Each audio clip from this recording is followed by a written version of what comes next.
So today we are continuing our DISCOG dive into Rush's discography, continuing with episode 2 today, looking at their 1975 album Fly By Night. Now, this is sort of where they start to, I think, become Rush as we know it. I don't have a lovely CD like with the debut album or a vinyl that I can hold up, unfortunately, so a picture on the screen is going to have to do. But this is, their 1975 record. First album with Neal Peart. They really do start to sort of lean into the progressive rock side of things, especially with songs like By Tour and the Snow Dog. Lot of amazing highlights off this record, and unlike with the first record, I do suggest this is a pretty damn good place to start with Rush. A lot of different entry points into their career which you can look at, but I believe it was either this or one of their later records that was my starting point, and it served me very well. This album is known to be boasting the most popular song off this album, probably be Fly By Night.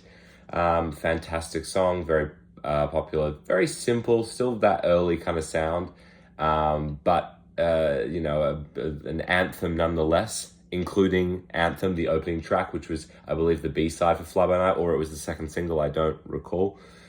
Two highlights off this record. Beneath, Between, and Behind is probably one of the most underrated early Rush songs. That song is fantastic. I love it. And obviously By Tour and the Snow Dog being another huge highlight for that record.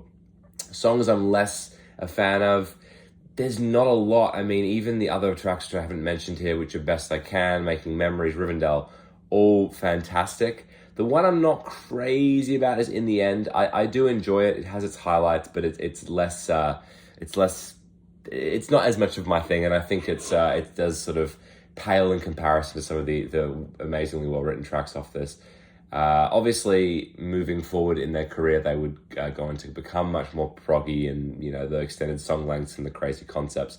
But this is sort of a nice middle ground between the early hard rock stuff, which sounds, like I said in the previous episode, like Led Zeppelin and Pink and Deep Purple, and more sounding, there's a bit of Yes in here, there's a bit of Genesis, but they still maintain that kind of almost funky sound that Rush has always had, that very sort of tight, bouncy feel to them, and it's fun. Neal Peart taking over the lyrics now in this era of moving forward, and the jump in quality in lyrics is just, with the first record being much more like, standard sort of not love songs, but pretty normal lyrics. Obviously in this record we've got a lot of different varied topics which more sort of tend to fall within the prog realm of strange lyrical topics. But yes, fantastic record. Overall, compared to the first one, I'd probably give this an 81 out of 100. Very solid. Lot to improve on though.